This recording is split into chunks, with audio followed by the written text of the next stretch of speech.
So guys, तो आप सबका बहुत बहुत स्वागत है कमर शक्ति में। और यहाँ पे हम लोग देखेंगे मॉडल पेपर जो कि क्लास 11th के बिजनेस स्टडीज का होगा। किसका होगा? बीएसटी, यानी कि बिजनेस स्टडीज को हम लोग शॉर्ट में क्या बोलते हैं?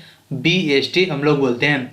और इसी का मोस्ट VVI ऑब्जेक्टिव क्वेश्चन देखेंगे जो कि मॉडल पेपर से लिया गया है। तो चलिए इस वीडियो को शुरू करते हैं। और आपको इसके एक भी क्वेश्चन को आपको इसे लिव नहीं करना है, सभी क्वेश्चंस को बहुत ही ध्यान से देखना है क्योंकि बहुत ही इंपॉर्टेंट क्वेश्चन है आपके एग्जाम्स के लिए। तो यहाँ पे देखिएगा, इसे हिंदी और इंग्लिश दोनों में दिया हुआ है, आप जिसमें कंफर्टेबल है पढ़ने को, है ना, या फिर जो भी आपका लैंग्वेज है एग्जाम्सन का उसमें आप आसानी से पढ़ सकते हैं। तो यहाँ पे देखिए पहला क्वेश्चन क्या कर रहा है, निम्नलिखित में से कौन सी एक आर्थिक क्रिया नहीं है? निम्नलिखित में से कौन सी एक आर्थिक क्रिया नहीं है? ऑप्शन है वस्तुओं का उत्पादन, वस्तुओं में व्यापार, पेशेवर सेवा, समाज सेवा। तो देखिए इसमें क्या करना है, कौन सी एक आर्थिक प्रक्रिया नहीं है। ठीक है, जो इकोनॉमिक एक्टिविटीज जो पूछ रहा है वो क्या है? सामाजिक सेवा। ठीक है, सोशल सर्विस जो है यह नहीं, आर्थिक इकोनॉमिक एक्टिविटीज नहीं है। तो ये राइट आंसर क्या होगा? डी होगा। दूसरे नंबर क्वेश्चन देखिए क्या करा, उस प्रक्रिया को पहचाने जो व्यापार की सहायता नहीं, सहायक नहीं है, सहायक नहीं है। तो यहाँ पे क्या करा, बैंकिंग, बीमा, भंडारण, खनन। तो यहाँ पे जो देखिए खनन जो होता है वो बैंकिंग जो व्यापार प्रक्रिया में है ना वो सहायक नहीं है। ठीक है, सहायक क्या नहीं होता, कौन सा नहीं होता? खनन। तो दो का राइट आंसर क्या होगा? डी होगा। तीसरे नंबर क्वेश्चन क्या करा, उस संगठन के प्रकार को पहचानिए जिसमें स्वामित्व एवं प्रबंधक पृथक होते हैं। स्वामित्व एवं प्रबंधक पृथक होते हैं। इसका ऑप्शन क्या है? एकल स्वामित्व, साझेदारी, कंपनी, इनमें से कोई नहीं। तो यहाँ पे देखिएगा तीन का जो राइट आंसर होगा यहाँ पे क्या होगा? डी होगा, यानी कि इनमें से कोई नहीं। ओके, जो होता है उसमें ऑप्शन इसमें नहीं दिया हुआ है। चार नंबर क्वेश्चन क्या कर रहा है, निम्न में से कौन से संगठन पर कोई विशिष्ट अधिनियम लागू नहीं होता है? विशिष्ट अधिनियम लागू नहीं होता है। ऑप्शन से एकल स्वामित्व, बी दूसरे नंबर साझेदारी, तीसरा कंपनी, डी का है सहकारी समिति। देखिए चार का जो राइट आंसर होगा क्या होगा? सी होगा, यानी कि कंपनी। क्या होगा? कंपनी इसका राइट आंसर होने वाली है। पांच नंबर क्वेश्चन क्या कर रहा है, किस दिशा में लाभों का बंटवारा नहीं किया जाता है? ठीक है, क्या कर रहा है, profit are not shared in case of, in case of. Option है कंपनी, कंपनीज, सहकारी समिति, एंड उसके बाद में कह रहा है सोलो प्रोप्राइटरशिप, एंड डी कह रहा है पार्टनरशिप। देखिए पांच का जो राइट आंसर होगा वो क्या होगा? सी होगा। ठीक है, सोलो प्रोप्राइटर्स। ठीक है, यानी कि एकल स्वामित्व, जो खुद का एक अकेला बिजनेस रहता है, अकेला मालिक रहता है, वहां पे क्या होता है? लाभों का बंटवारा नहीं होता। क्योंकि जाहिर सी बात है, जब अकेला कंपनी स्टार्ट किया था तो प्रॉफिट को किसके साथ बांटेगा? किसी के साथ नहीं। तो पांच का राइट आंसर क्या होगा? सी होगा। नेक्स्ट क्वेश्चन देखते हैं, 6 नंबर क्या कर रहा है, संयुक्त हिंदू पारिवारिक के व्यवसाय का मुखिया जाना जाता है। The head of the joint Hindu family business is known as, किसके नाम से? स्वामी, प्रबंधक, कर्ता और प्रबंध संचालन। तो 6 का जो राइट आंसर होगा क्या होगा? स्वामी। क्या? स्वामी, स्वामी के नाम से उसे जाना जाता है। तो 6 का राइट आंसर क्या होगा? ई होगा, यानी कि प्रोपराइटर। ठीक है। 7 नंबर क्या कर रहा है, निम्न में से कौन सा सार्वजनिक क्षेत्र उपक्रम को संगठित करने का प्रारूप नहीं है? उपक्रम करने का प्रारूप नहीं है। तो विभागीय उपक्रम, सरकारी कंपनी, वैधानिक नियम और एकल स्वामित्व। तो 7 का जो राइट आंसर होगा क्या होगा? विभागीय उपक्रम। क्या होगा? विभागीय उपक्रम, यानी कि 7 का राइट आंसर ये होगा।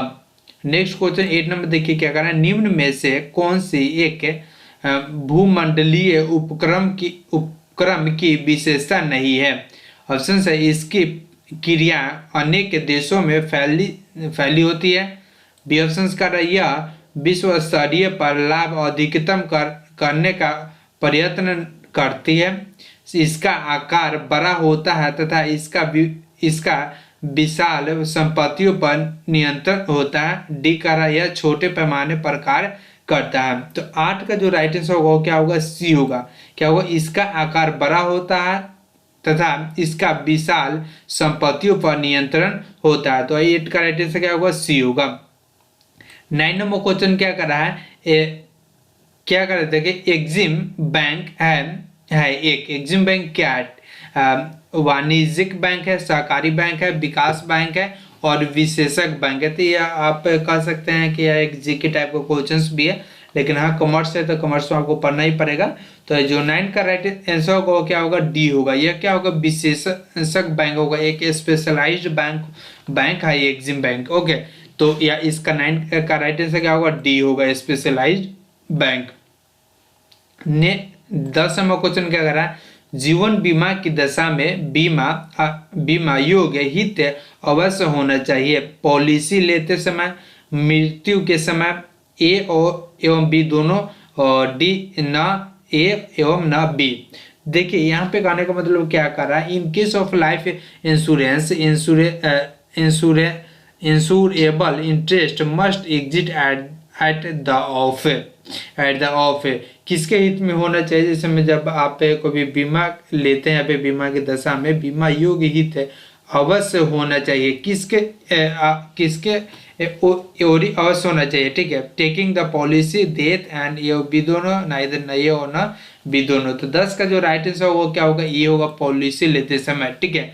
जीवन बीमा पॉलिसी समय बीमा योग्य हित अवश्य होना चाहिए, पॉलिसी लेते समय अवश्य होना चाहिए, ठीक है। तो 10 का राइट आंसर क्या होगा, ये होगा। 11 नंबर क्वेश्चन देखिए क्या करा, स्थान उपयोगिता का सृजन किसके द्वारा लिया जाता है। स्थान उपयोगिता का सृजन किसके द्वारा लिया जाता है, तो परिवहन, भंडारण, संचार, अनुपरोक्त में से कोई नहीं। तो 11 का राइट आंसर क्या होगा, बी होगा, यानी कि भंडारण। क्या होगा, बी भंडारण उसका राइट आंसर होगा। 12 नंबर क्वेश्चन क्या करा है, निम्नलिखित में से कौन सा कथन सत्य नहीं है। इसमें से कौन सा कथन है जो सही नहीं है। ऑप्शन है, व्यवसाय का एकमात्र उद्देश्य उचित अथवा अनुचित उपायों से लाभ अर्जित करना है। दूसरा कह रहा है, व्यवसाय द्वारा उसके सामाजिक दायित्व निभाए जाने के पक्ष में तर्क प्रबल है। ये भी सही है, ये दोनों अभी सही आ रहा है। सी क्या कर रहा है, आचार का अर्थ सच्चे तरीके से व्यवसाय चलाना है, ये भी सही है। डी क्या कर रहा है, वस्तुओं की काला बाजारी अनैतिक कार्यवाही है। तो यहाँ पे देखिएगा क्या कर रहा है, इसमें सत्य नहीं है, तो जो डी है ना वह सही नहीं है ना। तो 12 का राइट आंसर क्या होगा, डी होगा। ओके, नेक्स्ट क्वेश्चन देखते हैं। 13 नंबर क्या कर रहा है, निम्न में से कौन सी व्यवसाय की कार्यवाही नैतिक है। व्यवसाय कार्यवाही नैतिक है। ऑप्शन से वस्तुओं की मिलावट, बी कह रहा है लोकप्रिय ब्रांड नामों से नकली वस्तुएं बेचना, सी कह रहा है कर्मचारियों का शोषण, डी कह रहा है उपभोक्ताओं से लेन देन करते समय ईमानदारी। देखिए 13 का जो राइट आंसर होगा वह क्या होगा, डी होगा, उपभोक्ताओं से लेन देन करते समय ईमानदारी, ठीक है। जब आप ईमानदारी होनेस्टली से कोई भी चीज को डील नहीं करेंगे कंज्यूमर से, तो आपका बिजनेस खराब हो सकता है। बहुत ही यहाँ पे देखिए ये कॉमन सी थिंग्स है जो सब कोई जानता है। 14 नंबर क्वेश्चन क्या कर रहा है, कंपनी के उद्देश्य किसके द्वारा निर्दिष्ट होते हैं। संस्था, अंतर नियम वाली, बी का है संस्था ज्ञापन पत्र, सी विवरण, डी समामेलन का प्रमाण पत्र। देखिएगा 14 का राइट आंसर क्या होगा, सी, ठीक है, यानी प्रोस्पेक्टस विवरण। ओके, 15 नंबर क्वेश्चन क्या कर रहा है, किसके द्वारा योग्यता अंशों का क्रय किया जाता है। किसके द्वारा योग्यता अंशों का क्रय किया जाता है, योग्यता अंशों का क्रय किया जाता है। तो देखिए 15 जो ऑप्शंस आपके क्वेश्चन जो कर रहा है, इसमें जो कंपनी के अंकेक्षण, क्या कंपनी के अंकेक्षण जो होता है ना, उसके द्वारा योग्यता अंशों का क्रय किया जाता है, ठीक है। तो 15 का राइट आंसर क्या होगा, बी होगा। 16 नंबर क्वेश्चन क्या कर रहा है, समता अंशधारियों को क्या कहा जाता है। तो समता अंशधारियों को कंपनी के स्वामी कहा जाता है। क्या कंपनी के स्वामी कहा जाता है। तो 16 का राइट आंसर क्या होगा, ये होगा। 17 नंबर क्वेश्चन क्या कर रहा है, शोधन शब्द किसके लिए प्रयोग किया जाता है। शोधन शब्द किसके लिए प्रयोग किया जाता है। तो शोधन शब्द जो है ना वह किसके ऋण पत्र के लिए प्रयोग किया जाता है, यानी कि डिवेंचर्स के लिए। तो यहाँ पे देखिएगा इसका राइट आंसर क्या होगा, बी होगा। ओके, नेक्स्ट क्वेश्चन देखते हैं 18 नंबर। तो क्या कर रहा है, ADRS, ठीक है, ADRS जारी किए जा सकते हैं, ADRS जारी किए जा सकते हैं। ऑप्शन है यूरोप में, कहाँ पे जारी किया जा सकता है, सिर्फ और सिर्फ यहाँ पे इसका यूरोप में ही जारी किया जा सकता है। USA, Canada and all of the above इसमें जारी नहीं किया जाता। बहुत सारे गलती किया गया जिसमें ऑल ऑफ दिस लिखा हो रहा था तो वह मार देते हैं, जबकि यहाँ पे सिर्फ सही होगा, यहाँ पे 18 का राइट आंसर सिर्फ ए होगा, यूरोप में। 19 नंबर क्वेश्चन देखते हैं। तो 19 नंबर क्वेश्चन क्या कर रहा है, ध्यान से देखिए कि लघु उद्योगों को सहायता देने के लिए सरकार द्वारा किए गए उपायों में शामिल है। सरकार द्वारा किए गए उपायों में शामिल है, क्या शामिल है, अब ध्यान से देखिएगा। तो यहाँ पे जो कह रहा है, जो रक्षात्मक उपाय, प्रेरणाएं, संस्थागत उपाय और उपरोक्त सभी, तो नहीं, यहाँ पे देखिए 19 का राइट आंसर होगा, 19 का तो प्रेरणा है, ठीक है। इंसेंटिव यहाँ पे इसका राइट आंसर होगा, 19 का राइट आंसर क्या होगा, इंसेंटिव, यानी कि 20 का राइट आंसर होगा। यहाँ पे भी ऑल द अबव दिया हुआ, लेकिन यहाँ पे यह सही नहीं होगा। ओके, 20 नंबर क्वेश्चन देखते थे, क्या करें, निम्नलिखित में से कौन सा घूमते फिरते फुटकर व्यापारियों का एक प्रकार नहीं है, एक व्यापारियों का एक प्रकार नहीं है। तो फेरी वाली, पटरी व्यापारी, असंस्थायी व्यापारी और नुक्कड़ वाले स्टॉल दुकानें। तो देखिएगा 20 का जो राइट आंसर होगा क्या होगा, सी होगा, यानी कि अस्थायी व्यापारी, यानी ठीक है, यानी चिप जैक्स इसका राइट आंसर होगा। तो 20 का राइट आंसर क्या होगा, सी होगा। 21 नंबर क्वेश्चन देखते थे, क्या करें, निम्नलिखित में से कौन अस्थायी दुकान वाले फुटकर व्यापारियों की श्रेणी में नहीं आते हैं, ठीक है। निम्नलिखित में से कौन अस्थायी दुकान वाले फुटकर व्यापारियों की श्रेणी में नहीं आते, तो फुटकर व्यापारी की श्रेणी में नहीं आते। तो 21 का जो राइट आंसर वो क्या होगा, यहाँ पे देखिएगा जो फेरी वाले एवं रेहड़ी वाले होते हैं वो इसमें नहीं आते हैं, ठीक है। 21 का राइट आंसर क्या होगा, सी होगा। 22 नंबर क्वेश्चन देखिए क्या रहा है, विदेशी व्यापार में CIF शब्द का अर्थ है, यहाँ पे इसके शब्द का अर्थ क्या होता है, तो इस शब्द का अर्थ क्या होता है, लागत एवं भाड़ा, ठीक है, यानी कि लागत एवं भाड़ा, यानी कि इसको कॉस्ट एंड फ्रेंच इसको कह सकते हैं। तो 22 का राइट आंसर क्या होगा, बी होगा। 23 नंबर क्वेश्चन देखिए क्या कर रहा है, आयात निर्यात नीति अथवा विदेश व्यापार नीति की घोषणा कौन करता है, कि घोषणा कौन करता है। यहाँ पे देखिएगा 23 का जो क्वेश्चन है, इसका आंसर जो होगा उसके बताइए चैम्बर ऑफ कॉमर्स, ठीक है, चैम्बर ऑफ कॉमर्स। आयात निर्यात नीति अथवा विदेशी व्यापार नीति की घोषणा कौन करता है, तो चैम्बर ऑफ कॉमर्स, कौन करता है, चैम्बर ऑफ कॉमर्स। तो 23 का राइट आंसर क्या होगा, सी होगा।